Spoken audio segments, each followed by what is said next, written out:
귀한 새 달이 열렸습니다. 새 달을 주신 하나님 앞에 우리의 5월의 모든 걸음을 의지하며 예배로 나아가겠습니다. 기도합니다. 거룩하신 하나님, 새로운 달 앞에 설레임으로 섭니다. 하나님께서 주신 사명 앞에서, 하나님께서 주실 은혜 앞에서, 하나님께서 펼쳐가실 역사 앞에서 온전히 하나님을 바라며 이 5월의 삶을 주께 의지합니다. 하나님께서 우리 삶의 주인이심을 고백하며 엎드리는 연주 성도들의 예배 받아주시기를 예수님의 이름으로 기원하옵나이다. 아멘.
오늘 우리에게 주시는 하나님의 말씀은 창세기 5장 21절부터 24절까지의 말씀입니다. 에녹은 65세에 무드셀라를 낳았고 무드셀라를 낳은 후 300년을 하나님과 동행하며 자녀들을 낳았으며 그는 365세를 살았더라. 에녹이 하나님과 동행하더니 하나님이 그를 데려가심으로 세상에 있지 아니하였더라.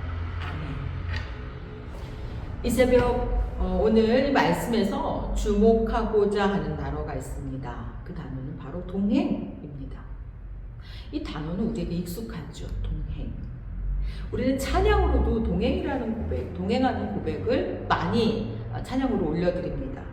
주 예수와 동행하니 그 어디나 하늘나라 주님 나와 동행을 하면서 나를 친구 삼으셨네. 예수님과 동행하면 겁 없네. 주 나와 늘 동행하시니 나 주 안에 늘 기쁘다. 이렇게 우리는 동행이라는 이 단어를 찬양 속에서 많이 만나고 고백했습니다. 저는 오늘 이 첫 5월 토요일 새벽 기도회를 맞이하면서 기막힌 도전을 성도님들께 드리고자 합니다. 바로 하나님과 동행하는 사람이 됩시다 라는 도전입니다. 제가 이렇게 얘기하면 쉬워 보이지만 이제 곧 아시게 될 겁니다. 이 동행이 얼마나 큰 의미가 있고 얼마나 거대한 단어이고 우리가 품어야 할 소망인지 말입니다. 동행, 이것은 우리가 배우고 품어야 하는 단어입니다. 그래서 오늘 5월 6일 토요일과 5월 7일 주일 이 두 번에 걸쳐서 성경 속에서 하나님과 동행한 사람이라고 기록되어 있는 두 주인공을 만나보려고 합니다. 그 첫 번째 주인공은 에녹입니다. 창세기 5장 24절은 분명히 말합니다. 에녹이 하나님과 동행하더니, 이 동행하더니 이거는 히브리어 하다크이죠. 이런 동사를 사용하는데 영어로 하면 work with예요. 함께 걷는다, 함께 걸었다. 이거는요, 에녹이 하나님과 모든 일과 모든 삶에서 하나님과 함께 걸었다라는 뜻이 됩니다. 이렇게 보면 동행하는 것은 동행하는 이들끼리 서로 마음과 뜻이 맞아야지 가능하다는 것을 우리에게 알게 하죠. 이런 의미에서 동행은 몇 가지 의미를 함축합니다. 하나, 우리가 하나님과 동행한다고 했을 때 하나님이 계실 수 없는 곳에서는 우리가 하나님과 동행할 수 없습니다. 죄 가운데서 하나님과 동행할 수 없습니다. 하나님께 순종하지 않는 완고한 마음을 가지고 하나님과 동행할 수 없습니다. 하나님을 믿지 않으면 하나님과 동행할 수 없습니다. 하나님의 성품에 맞지 않는 일, 그 가운데서 하나님과 동행할 수 없습니다. 자, 그렇게 보면 이 동행이라는 단어는 상대의 조건에 충족되어야만 쓸 수 있는 단어이죠. 그렇다면 지금 에녹이 하나님과 동행했다라는 이 말이 어떻게 느껴지십니까? 우리가 주님과 함께 걷는다, 주와 함께 걷는다, 주와 동행한다 라는 이 말은 우리에게 요구되는 것이 있다라는 사실을 우리가 알아야 합니다. 그런데요, 반대로요, 주님이 우리와 동행을 해주실 때, 주님이 우리와 동행하실 때는요, 이건 나에게 맞춰주신다는 의미가 또한 되죠. 그래서 우리에게로 내려오셔서, 나의 이 낮은 자리로 내려오셔서 나와 함께 하시면서 주님께까지 자라갈 수 있도록 나를 가르치시고 나를 성장시키신다, 나를 자라게 하신다, 이것이 또 주님께서 나와 동행한다는 의미가 되죠. 이렇게 보면 동행은 주님의 입장에서는요, 자신을 완전히 비우셔야지만 우리가 경험할 수 있는 일이 동행이에요. 또 우리의 입장에서는 주님의 뜻 앞에 완전히 복종해서 뜻이 맞춰질 때 그 일어날 수 있는 일이라는 뜻이 됩니다. 이해되십니까? 오늘 우리가 하나님과 동행한다라고 했을 때, 그래서 이 말을 우리가 제대로 살펴볼 필요가 있죠. 에녹이 하나님과 어떤 방식으로 동행했는지 성경에 나타나지 다른 기록이 나오지 않지만 이 동행과 관련하여 우리가 예측할 만한 단서들은 등장합니다. 먼저는 유다서입니다. 유다서 14절 15절 보면 아담의 7대 손 에녹이 이 사람들에 대하여도 예언하여 이르되 보라 주께서 그 수만의 거룩한 자와 함께 임하셨나니 이는 무사람을 심판하사 모든 경건하지 않은 자가 경건하지 않게 행한 모든 경건하지 않은 일과 또 경건하지 않은 죄인들이 주를 거슬러 한 모든 완악한 말로 말미암아 그들을 정죄하려 하심이라 하였느니라. 여기서 이 사람들이 나타나요. 이 사람들에 대하여 예언했다. 이 사람들은요, 가인의 길을 따라가는 거짓 예언자들, 타락한 자들을 말하죠. 이들에게 에녹이 무엇을 했다고 합니까? 예언을 했답니다. 예언을 했다라는 것은요, 무언가 하나님께서 이것을 말하라는, 전하라는 사인이 있었다는 뜻이죠. 무엇을 예언합니까? 심판의 메시지를 예언했습니다. 모든 경건하지 않은 자들의 죄악된 행위와 주를 거슬려 한 모든 완악한 말, 그것을 심판한다. 에녹은요, 자신이 하나님과 동행한 결과 세상을 향해 심판의 메시지를 전하는 사람이 되어 있었습니다. 세상 속에서 하나님을 증언하는 사람으로 서 있었죠. 동행하는 자의 모습을 우리가 알게 됩니다. 그 다음은 오늘의 본문의 일부인 21절, 22절입니다. 에녹은 65세에 무두셀라를 낳았고 무두셀라를 낳은 후 300년을 하나님과 동행하며 자녀들을 낳았고 에녹이 무두셀라를 낳았다는 사실을 주목해 보고자 합니다. 이 무두셀라는 성경 퀴즈에 자주 등장하죠. 가장 오래 산 사람 969세 이 주인공 이 무두셀라가요. 이 무두는 뭐뭐 하는 사람이란 뜻이고 셀라는 창이에요. 그러니까 창을 던지는 사람 이런 뜻이죠. 부족 간의 전쟁이 벌어지면 마을 최전방에 창을 잘 던지는 사람을 배치해서 그 마을을 지킨다고 합니다. 그래서 이 사람을 무너뜨리면 사실 전쟁을 이긴다라는 의미죠. 여기서 파생된 무두셀라의 의미, 그러니까 무두셀라 이름의 의미가 그가 죽으면 심판이 온다예요. 실제로 무두셀라가 죽자 노아의 홍수 심판이 임하죠.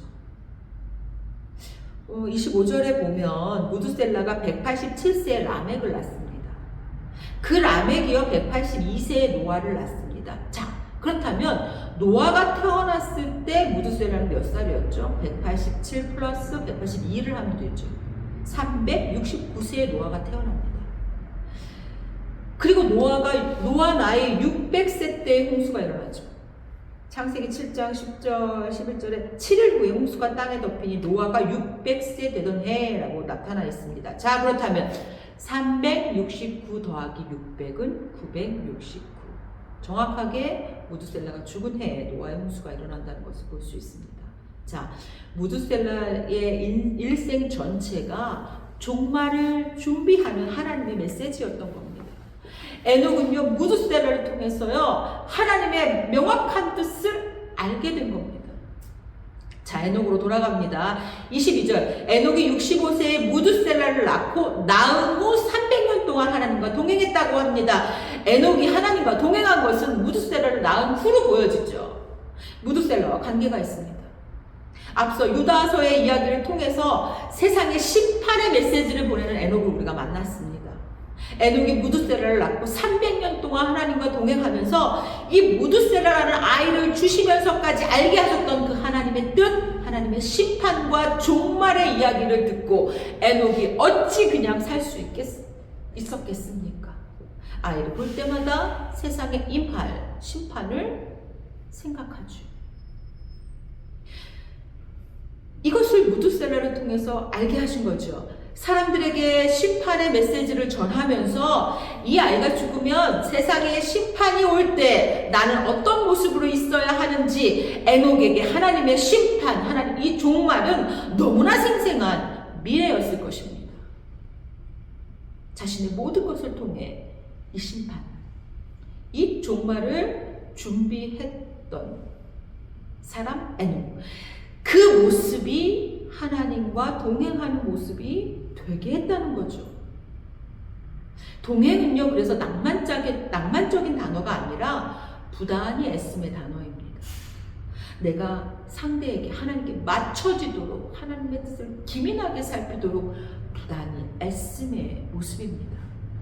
이 에녹의 동행을 통해 우리가 알게 되죠. 하나님의 말씀을 귀히 여기고 심판과 종말에 대한 경각심 속에서 자신을 준비하며 살아갔던 한 사람의 삶의 방식, 그의 태도가 하나님과 동행하는 자의 모습이 된다라는 것이에요.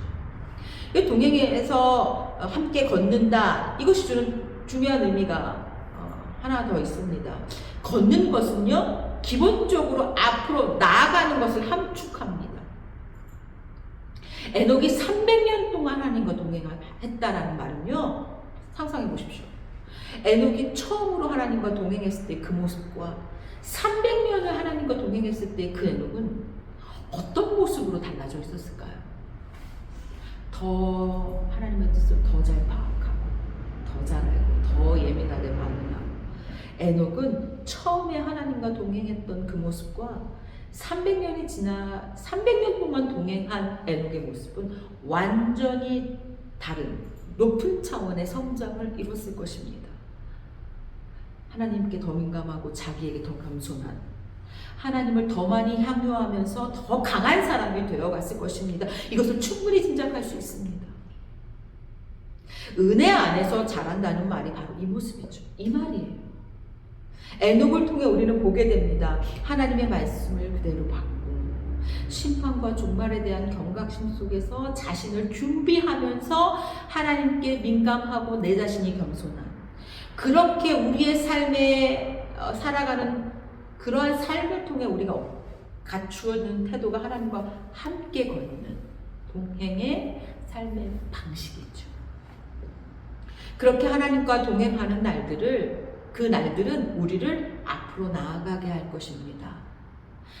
처음 하나님과 동행한 그 시점보다 훨씬 더 성장한 나의 모습을 우리는 하나님과 동행을 통해 만나게 될 것입니다. 하나님을 더 많이 향유하면서 은혜 속에 자라가는 날들을 우리 삶에서 경험하게 될 것입니다. 그렇게 우리의 인생은 하나님과 동행하는 인생이 되어 갈 것입니다. 사랑하는 연주 성도님들, 이 5월 하나님과 동행하는 인생의 가치를 무겁게 느끼며 뜨겁게 소망하며 그렇게 살아내십시오. 기도하겠습니다. 거룩하신 하나님, 하나님과 동행하며 살아가는 이 무겁고 뜨거운 의미를 알게 하시니 감사합니다. 동행이 낭만적인 단어가 아니라 치열한 단어임을 배웁니다. 자신을 하나님의 뜻에 복종시키는 치열함 속에서 깨달으며 더 나아지며 그렇게 은혜 안에서 자라가며 경험하는 하나님과의 동행을 소망하며 이 동행의 여정에 나서는 우리의 5월 되게 하여 주옵소서. 예수님의 이름으로 기도드립니다. 아멘. 구주 예수 그리스도의 구원의 은혜와 하나님의 사랑과 성령 하나님의 인도하심이 에녹의 삶을 통해 배운 이 통찰을 나의 삶 안에 이루기를 소망하며 동행의 여정 결단하는 사랑하는 연주 성도들 위해 이들의 일터와 가정 위에 그리고 이 연주교회 위에 함께하여 주시기를 간절히 축원하옵나이다. 아멘. 이 시간 함께 우리 공동체가 함께 기도할 제목들을 말씀드립니다. 세계 경제와의 이 어려움이 예고되어 있습니다. 우리나라에도 어려움이 예고되어 있습니다. 하나님께서 대한민국을 긍휼히 여겨주시기를, 이 나라의 전 분야에 하나님의 세심한 보호와 돌봄, 그리고 이 땅의 그리스도인들이 하나님과 동행하는 그런 대한민국 되기를 기도하겠습니다. 연주교회 온 성도들이 하나님과 동행하며 그렇게 은혜 안에서 자라가는 동행의 능력을 가진 성도 되기를 기도하겠습니다. 또한 우리 연주가 더 많이 사랑하며 기도하는 우리의 지체들, 이현옥 장로님, 박영아 핀택권사님, 이온유 전도사님의 회복을 위해서 기도합니다. 다세 어린이들과 양육 중에 있는 부모님들을 위해서 기도합니다. 열매반 청소년들이 건강하게 성장할 수 있기를 기도합니다. 연지의 청년들이 힘있게 세상 속으로 나아갈 수 있기를 함께 기도하겠습니다. 기도합니다.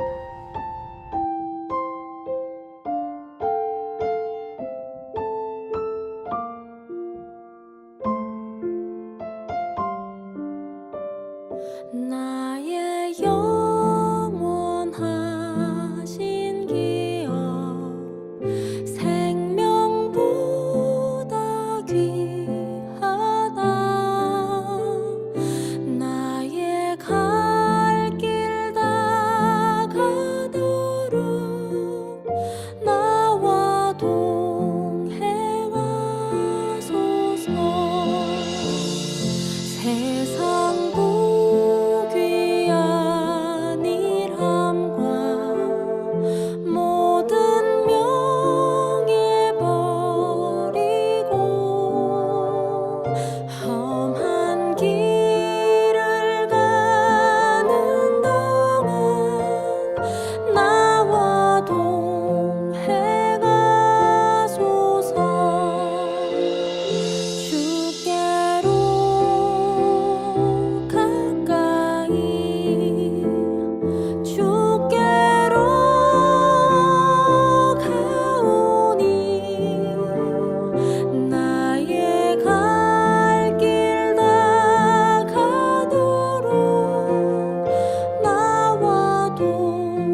기억